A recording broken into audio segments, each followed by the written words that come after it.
Su segundo viaje, que terminó finalmente en Cachemira, también queda reseñado. También se citan brevemente sus palabras y sus enseñanzas, que son similares a las palabras de Jesús, tal como nos las refieren los evangelios. Asimismo queda descrita en el libro de Sheikh al-Said us-Sadiq la escena de la muerte de Jesús. Se dice allí que Jesús, al sentir la aproximación de su muerte, envió a buscar a su discípulo Ba'bat, Tomás, y le expresó su último deseo referente a la continuación de su misión. Indicó a Tomás que construyera una tumba sobre su cuerpo en el lugar exacto en el que expirase. Se estiró entonces con sus piernas dirigidas hacia el oeste y su cabeza hacia el este, y murió. Esta escena queda descrita en las páginas 357 y 358 del mencionado libro. Comparativamente quiero mencionar aquí que también el profeta Mahoma dijo que Dios se haría cargo de su alma en el mismo lugar en que muriera. Por esta razón, Mahoma fue enterrado en la estrecha estancia de su mujer, Hadrat Ayesha, en la que expiró. La tumba de Jesús en Cachemira. La tumba, que según el relato anterior fue en principio erigida por Tomás sobre el cuerpo de Jesús, en el sitio exacto donde éste expiró, está situada en el distrito Kanyar, en pleno centro de la ciudad de Srinagar, capital de Cachemira. En la calle puede verse, en el poste de tendido eléctrico, un cartel azul con la inscripción en blanco que dice Rosa Bal, contracción de las palabras Rausa Bal. El nombre Rausa se aplica únicamente a las tumbas de los profetas, mientras que las tumbas de los santos se llaman Ziarat. El edificio en sí es una construcción rectangular a la que está adosado un pequeño vestíbulo de entrada. Detrás del edificio se extiende un camposanto musulmán.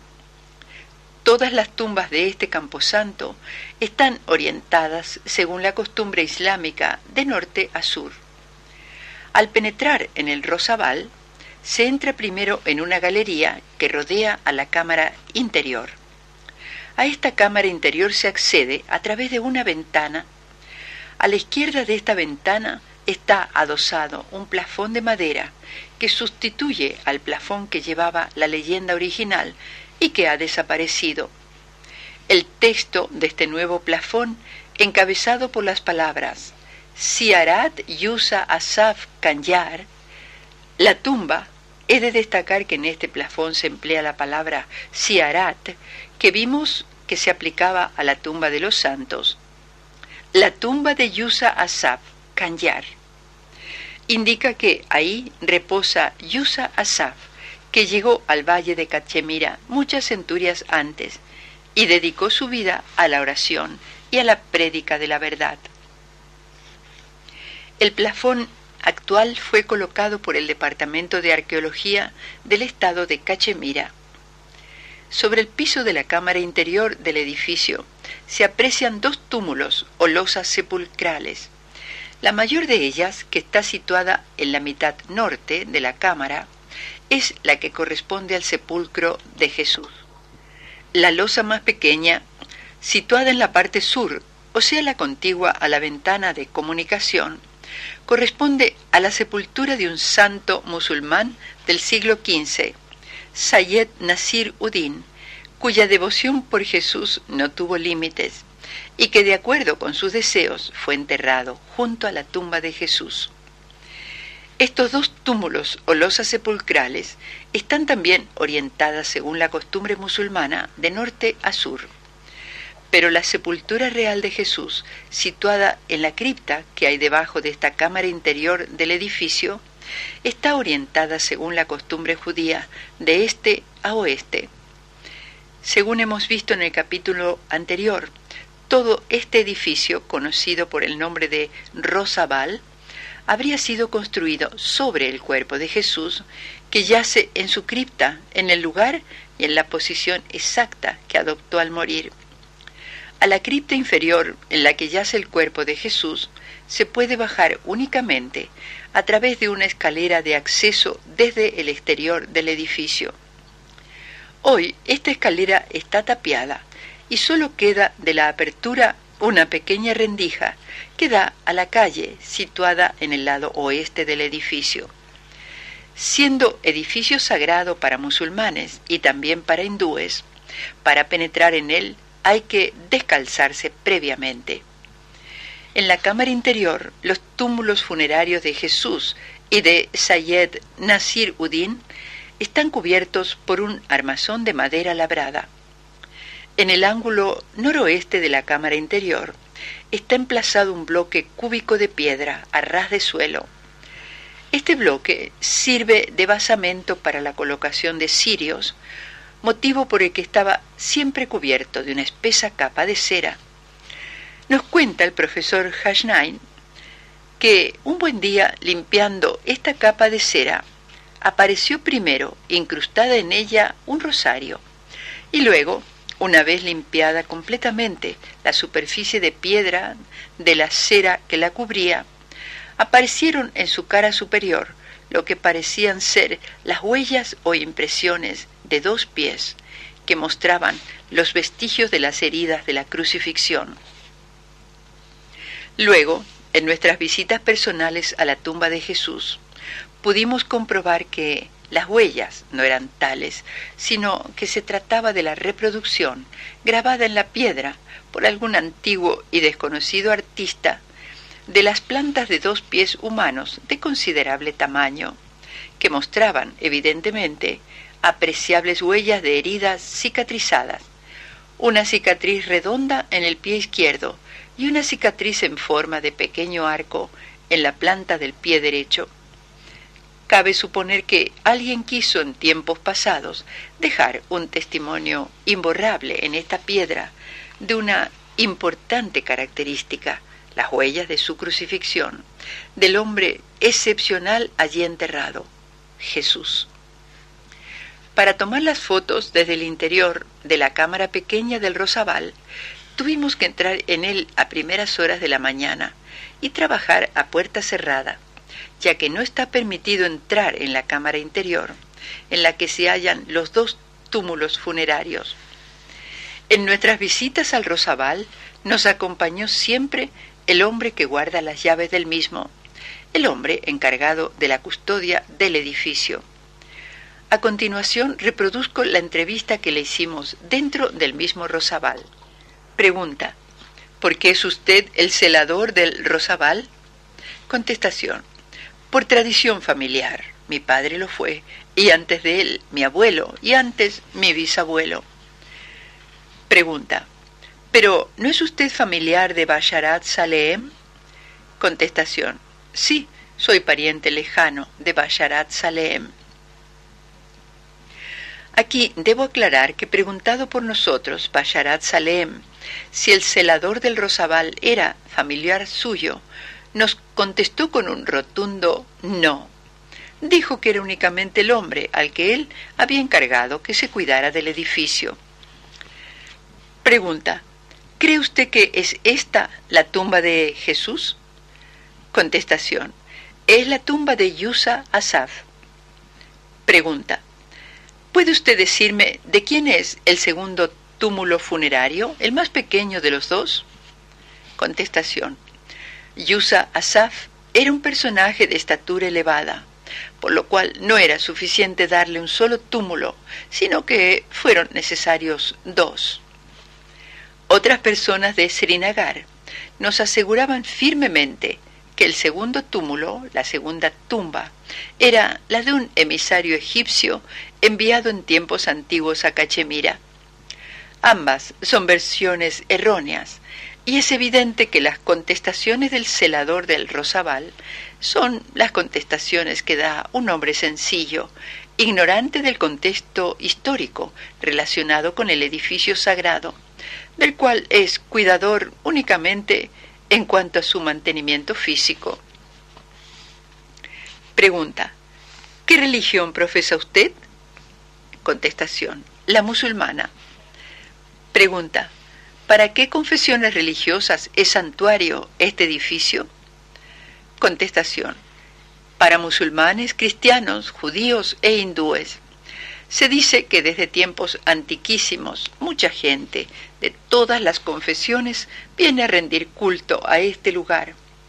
Así lo atestiguan las firmas recogidas en el libro de firmas del Rosabal. Pregunta: ¿cuál es, a su criterio, el personaje más importante que ha visitado este lugar?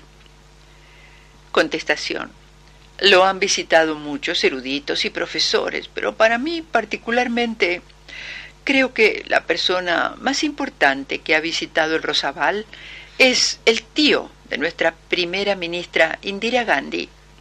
Además, algunas importantes estrellas de cine. Pregunta: ¿recuerda usted algún sacerdote cristiano que haya visitado la tumba? Contestación: es posible que haya venido alguno, ya que hay diversas escuelas cristianas aquí, pero no recuerdo a ninguno en concreto. Actuó de intérprete en esta entrevista el hijo del profesor Hasnain, el señor Fida, que nos acompañó durante gran parte de nuestras investigaciones en Cachemira. Digamos, para finalizar, que entre la gente de Cachemira que visita el lugar y deposita sus ofrendas allí, la tumba es conocida como la de Hazrat Yus Asaf, o la de Nabi Sahib, el profeta, o Shahzada Nabi, el príncipe profeta, y también como la de Hazrat Isa Sahib, Jesús. Decreto oficial referido al Rosabal. El celador de la tumba de Jesús conserva un antiguo decreto que establece que dicha tumba es, efectivamente, la de Yus Asaf, o Jesús. Es un decreto extendido a favor de Rahman Mir por 5 muftis, jueces, de Srinagar. Lleva sus sellos y firmas y está datado en el año 1766. El texto completo de su contenido es el siguiente. En este retiro, en el Departamento de Instrucción y Religión y en la Corte de Justicia, Rahman Mir, hijo de Bahadur Mir, manifiesta que nobles y ministros y reyes y altos dignatarios y el público en general acuden de todas direcciones al sagrado edificio de Yus Asaf, profeta. Dios lo bendiga, para rendir su homenaje y hacer ofrendas.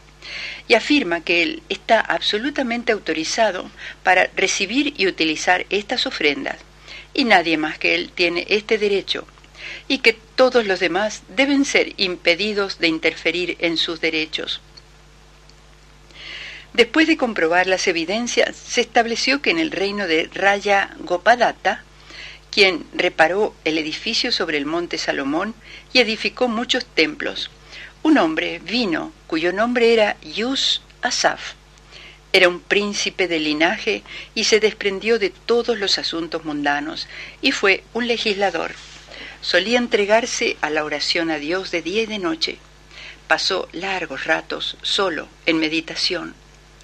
Esto sucedió después del primer gran diluvio de Cachemira y cuando la gente se había entregado al culto de los ídolos. El profeta Yus Asaf fue enviado como profeta para predicar al pueblo de Cachemira. Solía proclamar la unidad de Dios hasta que la muerte le sobrevino y murió. Fue enterrado en Mohaya Kanyar, en la ribera del lago, en el lugar conocido por Rausabal. En el año 1451, Sayed Nasir Uddin Rizvi, un descendiente del imam Musa Ali Raza, fue enterrado junto a Yus Asaf.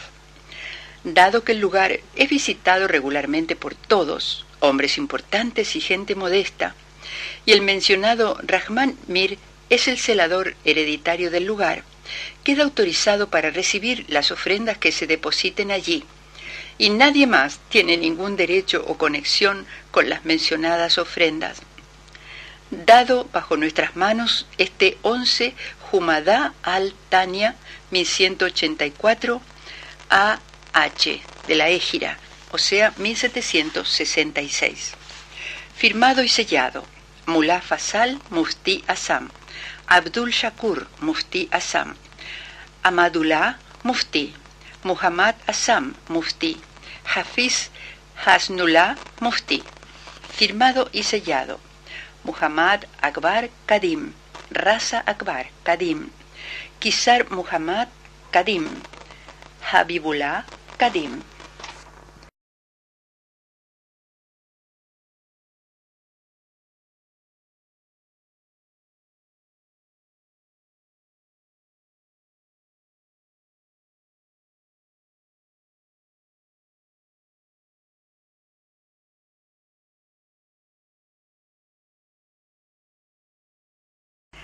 Ladakh, tierra de Jesús y de cristianos. Ladakh, el distrito más norteño del estado de Jammu y Cachemira, una de las regiones más elevadas habitadas por el hombre, acaba de abrir sus puertas hace escasos años a los visitantes extranjeros. Ladakh ofrece un fascinante paisaje lunar en el que la tierra y el cielo parecen juntarse y simbolizar la cumbre del mundo. Es un enorme desierto de arena del que surgen oscuras montañas de granito dorado. Capital de este pequeño Tibet, como también se le llama, es Leh, la ciudad que ya vimos al hablar del primer viaje de Jesús a Oriente. A escasos kilómetros se halla la lamasería de Hemis, en la que Notovich halló los manuscritos que narraban esta primera visita de Jesús a la India, al Tibet y a Cachemira. Merrick, en su obra In the World's Attic, explica en su página 215 que este monasterio de Hemis, en Ladakh, posee documentos en lengua tibetana y en lengua pali que hablan de los días que Jesús pasó en Leh, en donde fue recibido con alegría y en donde predicó. Ladakh y su vecina, el Tibet, fueron además regiones elegidas por los primeros cristianos. En Tangtse, a 96 kilómetros de Leh, capital de Ladakh, hay rocas con inscripciones de los antiguos cristianos nestorianos, místicos que pasaron por Siria y se instalaron en Tangtse. En estas rocas, junto a las inscripciones, hay grabadas cruces de San Jorge. Me parece significativo el hecho de que los cristianos nestorianos se hubieran instalado precisamente aquí, ya que esta rama del cristianismo tuvo su origen en Nestorio, patriarca de Constantinopla, de los años 428 al 431, el cual negaba la unión de la naturaleza divina y la humana de Cristo, afirmando en consecuencia que María era solamente madre de Jesús y no de Dios. Según él, la naturaleza divina solo inhabitaba la naturaleza humana de Cristo. Su doctrina fue condenada en el Concilio de Éfeso en el año 431. El nestorianismo, bajo el gobierno de un catolicos, fue iglesia nacional en Persia y alcanzó grandes éxitos misionales en la India, en donde tienen afinidad con los cristianos de Santo Tomás, en Turquestán, en China y entre los mongoles. La persecución sufrida en el siglo XIV, bajo Tamerlán, produjo muchos mártires y casi aniquiló la secta. En el siglo XVI, los nestorianos caldeos se unieron a Roma. Restos de los nestorianos aniquilados por los turcos en 1914-1917 subsisten aún en el norte de Irak. Hablando de los cristianos nestorianos, Marcel Laloux escribe en su obra Las religiones del Tíbet, de 1974, que su expansión pudo establecer contacto durante la Alta Edad Media con las tribus tibetanas acampadas en el Asia Central, donde pretendían constituirse en imperio. J. Dauvilliers hace referencia a una inscripción china grabada en una tableta de piedra, conservada en la actualidad en el Museo Ueno de Tokio, cuya traducción realizada por Saeki le induce a creer que un general chino, antiguo cristiano caldeo de origen persa, habría ejercido su proselitismo en las tribus tibetanas que gobernaba entre el 656 y 661. El cristianismo de rito caldeo penetró en el Tíbet, propiamente dicho. En Drang Tse, cerca del lago Pang Kong, en la ruta de las caravanas que conduce a Lhasa, fueron descubiertas 3 grandes cruces caldeas grabadas sobre roca, acompañadas de inscripciones en tibetano, indescifrables hasta el momento, en idioma sogdiano y en kutcheano, y de 2 caracteres chinos.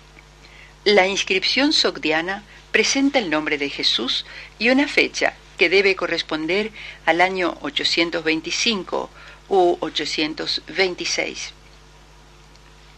Las comunidades caldeas del Tíbet debieron alcanzar bastante importancia, pues contaban con un metropolitano, lo que supone varios obispos por debajo del mismo.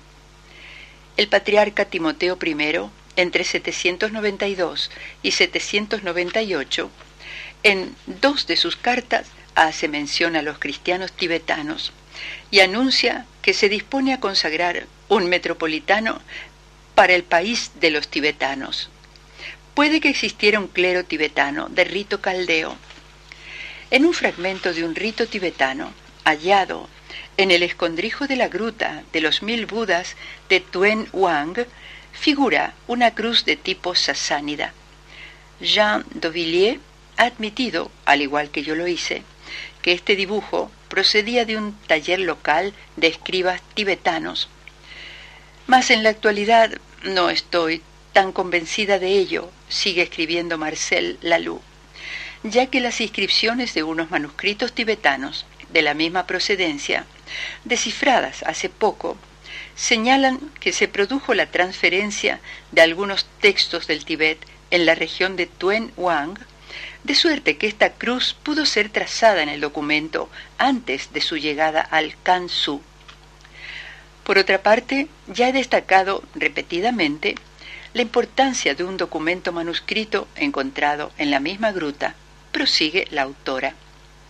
Su procedencia permite datarlo aproximadamente del año 800 al 1035. Pero los trazos arcaicos de escritura hacen que me incline a considerar que se trata de uno de los manuscritos tibetanos más antiguos de los aportados por Pelliot. Es una recopilación de textos, uno de los cuales está dedicado al tema de la salvación por los bodhisattvas de los seres caídos en el infierno, mediante la revelación de las fórmulas mágicas de esos salvadores. El mismo tema está desarrollado en el Karanda Vyuha, donde el Salvador es Avalokiteshvara y su fórmula redentora es Om Mani Padme Hum. Pero lo más interesante es que el manuscrito de Tuen Wang es Om Mani Padme Hum.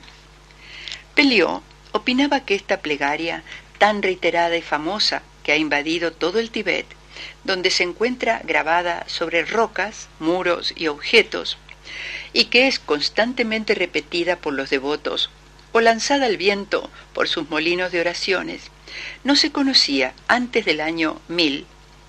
Por otra parte, dicha fórmula no aparece ni una sola vez, ni tan siquiera garabateada, en la enorme masa, cerca de 300 kilogramos de peso, de manuscritos tibetanos que Pelliot se trajo de Tuen Wang a París. El documento en cuestión presenta, sin embargo, un interés mucho más general, pues ilustra el desarrollo de las creencias soteriológicas en un medio popular en el que se mezclaban grandes corrientes religiosas. Absorbidas por el budismo, estas creencias se hallan expuestas en dicho texto, de modo que habrá que concederle un lugar preeminente en la historia, muy compleja y no escrita todavía, de la doctrina y del culto de los bodhisattvas salvadores. Este manuscrito se titula Exposición del Camino del Muerto, guía hasta la santa morada de los dioses, y describe las direcciones funestas que debe evitar el difunto a fin de alcanzar la mansión divina. Sin lugar a dudas, formaba parte de un ritual funerario que, al igual que el libro de los muertos tibetano, todavía en uso, conduce al extinto en su migración mediante la audición de la recitación del texto. Estas instrucciones post-mortem ponen de manifiesto la creencia en la posibilidad de guiar al espíritu, como puede hacerse con los aparatos teledirigidos. Las admoniciones del oficiante suplen los conocimientos que el difunto no adquirió en su vida con la práctica del yoga o del ascetismo. El automatismo retributivo de la ley del karma se ve completamente interrumpido por la acción salvadora de los bodhisattvas, desencadenada por las plegarias. Puede que el difunto hubiese caído en un mal camino, pero las causas de un castigo retributivo poco importan. El bodhisattva salvador interviene siempre que se le invoca. La ley fatal del karma se ve moderada por una doctrina de misericordia y de redención motivadas por la acción de un tercero. La doctrina budista de los bodhisattvas salvadores presupone una fatalidad parecida, aunque sin tener en cambio este carácter post-mortem. No obstante, no es extraño encontrar en los textos del vehículo de los bodhisattvas, donde se enseña que éstos anteponen la salvación del prójimo a la suya propia, dos nociones contradictorias emparejadas, la del juicio de los muertos por un dios y la del automatismo del karma. En el manuscrito de Tuan Wang no se trata de una obra canónica. El difunto puede librarse tanto del juicio como del automatismo. Solo cuando se haya convertido en un hombre Dios, será juzgado por Indra, aunque no sea de ordinario a esta divinidad a quien se encomiende dicho papel. El dictamen, además, no implica sanciones de premio o de castigo. El juicio a los muertos es, pues, extremadamente restringido, y es, en realidad, la ley kármica la que actúa decisivamente.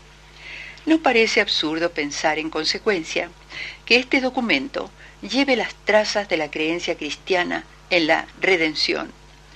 Muy posteriormente, durante los siglos XVII y XVIII, ignoramos si también anteriormente, unos misioneros italianos, capuchinos y jesuitas, mantuvieron un estrecho y prolongado contacto con los doctores tibetanos. Uno de aquellos, Hipólito Desideri, llegó a Lhasa en 1716 y residió varios meses en los monasterios lamaístas, encontrándose en 1721 todavía en Lhasa. Me he extendido en este texto de Marcel Laloux porque nos va a interesar más adelante, cuando establezcamos relaciones entre el budismo y el cristianismo. La crucifixión de Sandiman. En toda la historia de la India solo se tiene noticia de una única crucifixión, precisamente aquí, en Srinagar, capital de Cachemira. El suceso está referido, relacionado con Jesús, en la obra Raya Tarangini, escrita en el año 1128 por Kalana en sánscrito. La traducción del pasaje en que se refiere la crucifixión mencionada es como sigue. Dice: San Isana, Jesús, vivía en Ishvar, en la ribera del lago Dal, en Cachemira. Fue un santo de gran reputación, y sus prédicas fueron escuchadas por todos y tuvo muchos devotos. Uno de sus principales discípulos, Sandiman, conocido también por Sandimati, fue encarcelado un tiempo de 10 años. Al cabo de cierto tiempo, Sandiman fue crucificado. San Isana acudió y vio 3 sentencias escritas en la frente de Sandiman. 1. Este hombre vivirá una vida pobre. 2.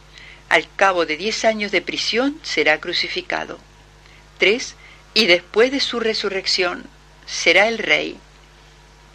Sandimán fue crucificado en un recinto cercado y la multitud presenció el acto de la crucifixión. Durante la noche, mujeres santas se acercaron y rodearon su cuerpo. San y Sana, entristecido, acudió al lugar y al tercer día, Sandimán volvió a la vida. La gente acudió para verlo, asombrada, y le ofreció el trono de Cachemira. Él rehusó aceptar este ofrecimiento, pero la gente no le dejaba marchar y aceptó finalmente ser su rey. Sigue diciendo el autor que este extraordinario acontecimiento de la crucifixión, la única mención similar en la historia antigua de Cachemira, merece atención debido a que el incidente de la crucifixión de Jesucristo se repitió aquí. Es también una rara coincidencia, continúa, el hecho de que Jesús sea conocido por el nombre de Isa en el este. El citado Isana de Cachemira, de quien se dice fue un gran santo, no es otra persona que Jesucristo. Su discípulo fue crucificado y obtuvo la resurrección de manos de Isana. Este fue un santo que vivía en Ishbar, que significa el lugar de Isa, lugar que sigue siendo reverenciado por una parte del pueblo de Cachemira. Este hecho está mencionado en diversas obras históricas de Cachemira.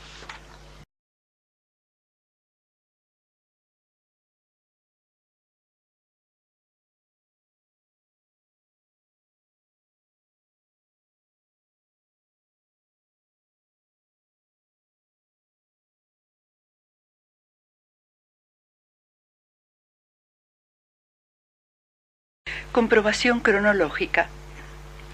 Para comprobar también desde el punto de vista cronológico la probabilidad de que Yus Asaf fuera en efecto Jesús, debe determinarse la época de la llegada y de la muerte de Jesús en Cachemira. Para ello deben fijarse los períodos de los reinados de Gondafras, Gopadatta, Shalewahin y Rain-Datta, este último llamado en ocasiones también Sain-Datta o Vena-Datta. Aparte de las inscripciones y de las monedas, no hay otra guía válida para nosotros que el historiador Pandit Kulana, que compuso el Raya Tarangini durante los años 1148 y 1149. Es el escrito histórico más antiguo acerca de las dinastías que desde los primeros periodos hasta el tiempo del autor dominaban en Cachemira o estaban relacionadas con dicha región. Las antiguas crónicas usadas por Kulana se han perdido todas. Por lo tanto, los historiadores de Cachemira, tanto hindúes como musulmanes, deben proseguir su obra a partir de la de Kulana. El Raya Tarangini es preponderantemente legendario en sus primeros 3 tarangs, pero sus narraciones adquieren una base histórica firme con el 4º tarang. Historiadores tales como Fleet, Ferguson, Lassen, Levy, Prinsep, Wilfred, Wilson y otros han intentado verificar la cronología de Kulana y han intentado clarificar la posición aplicándole diversos tests y cotejando sus conjeturas con nombres históricos de Cachemira, cuyos períodos de reinado eran conocidos con aproximación. Pero desgraciadamente, la historia antigua de la India es en gran parte legendaria y muchos personajes son míticos, tales como espíritu del mal, etc. Están tratados como personas reales.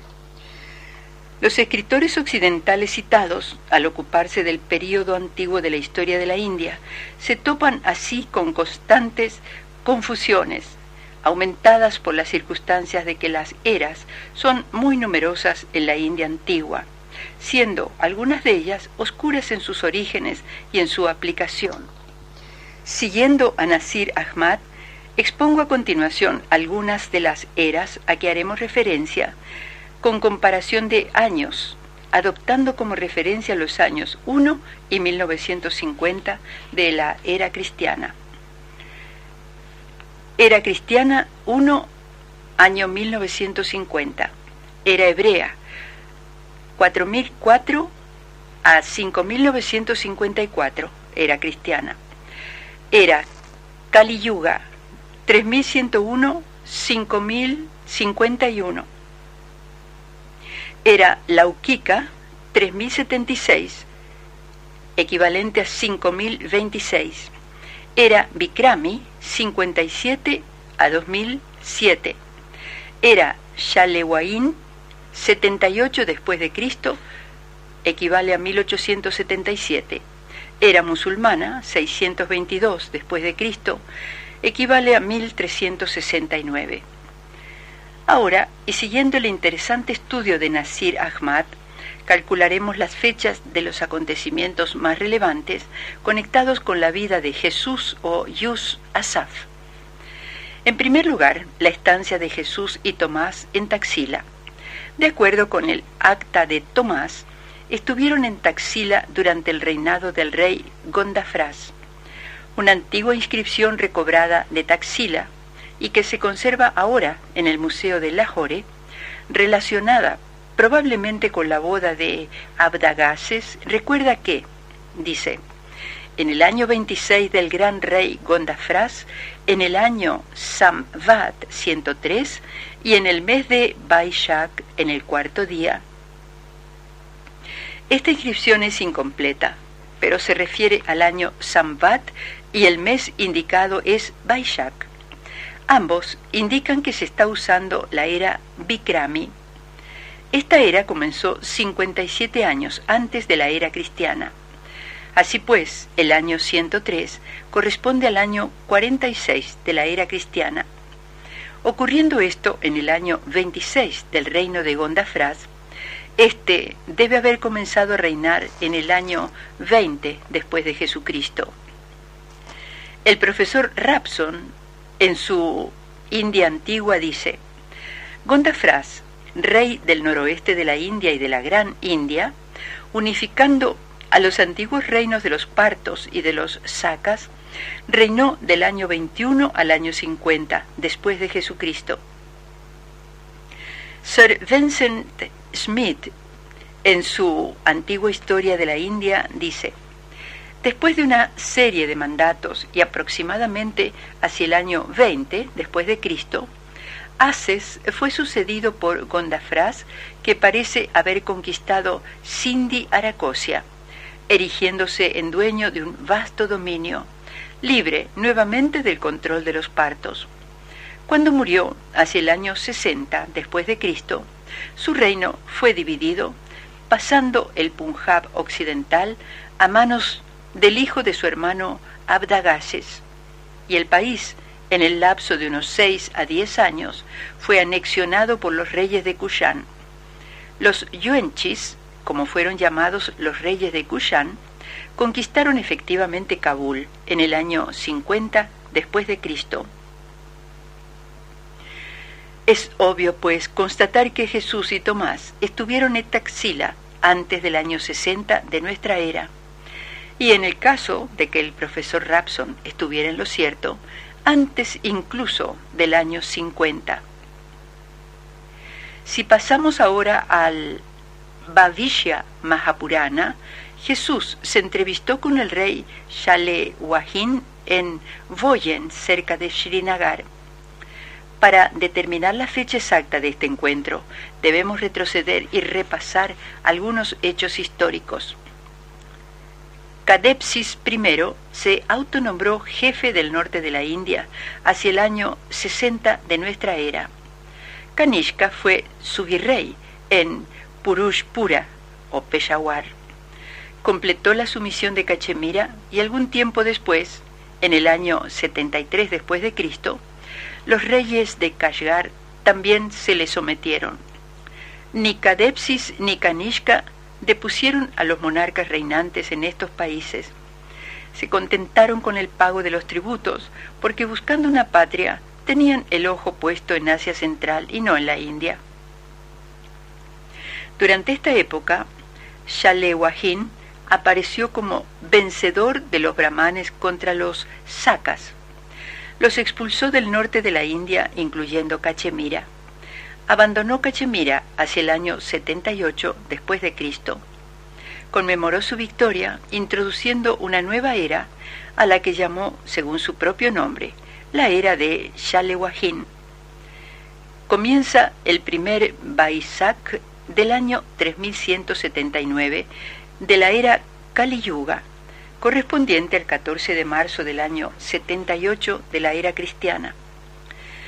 Los no cachemires la llaman la era de Shaka, y bajo este nombre se la conoce también en el sur de la India.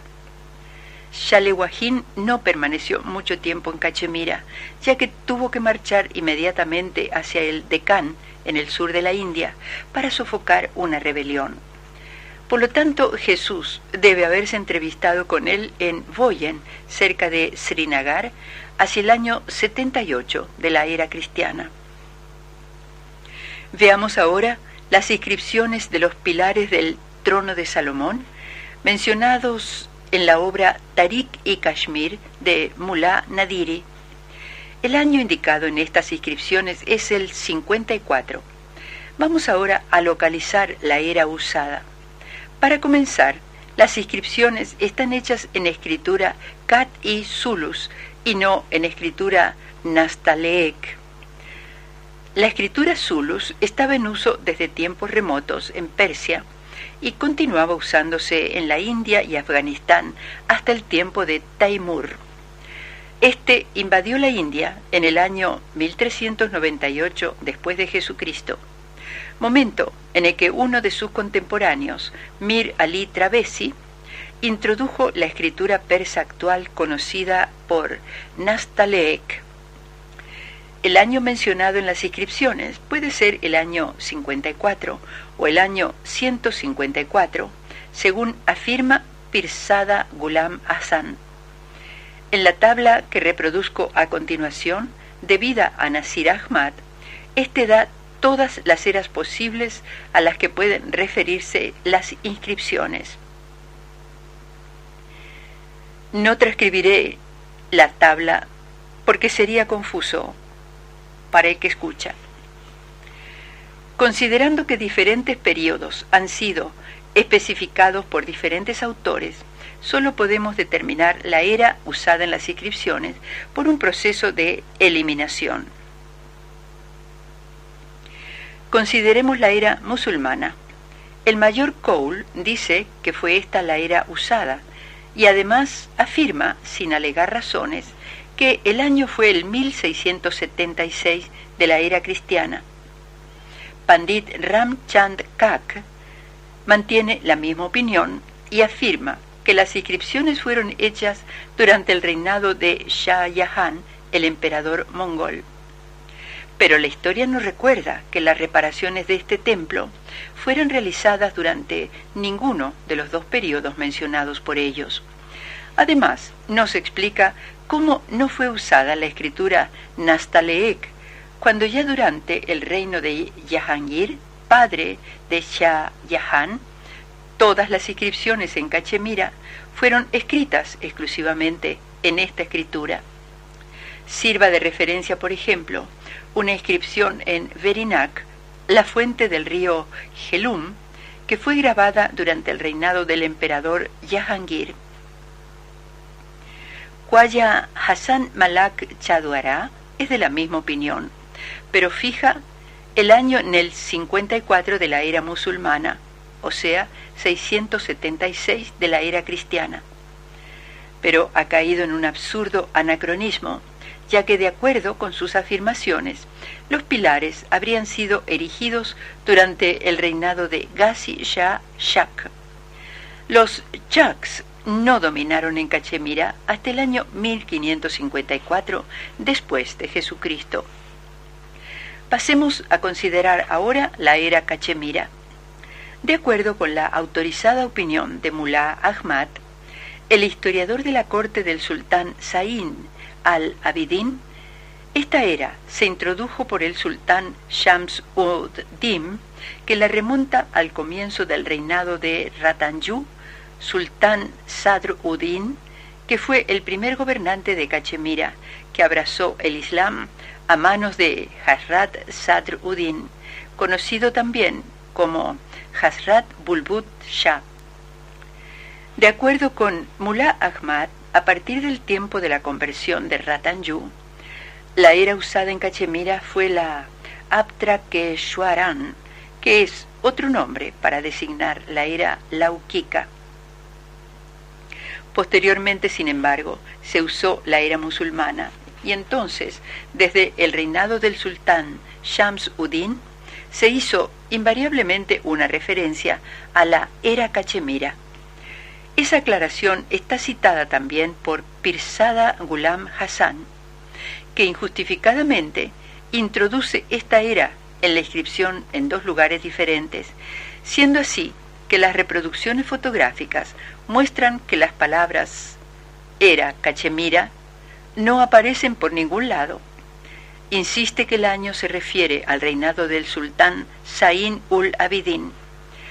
El año correspondiente, tanto si es el 54 o 1378 después de Jesucristo, o el 154, 1478 después de Jesucristo, no cae en el reinado de Zayn-ul-Abidin, 1424 a 1471 después de Jesucristo. Además, el único templo reparado por el sultán Zayn-ul-Abidin fue el llamado Panj Mukhya, 5 puertas, que se halla en Srinagar. Es conocido actualmente por el nombre de Bud Gumat, según el nombre del sultán Zayn-ul-Abidin, ya que también fue conocido por Bud Shah, el gran rey. Por consiguiente, la era Cachemira no fue usada en estas inscripciones.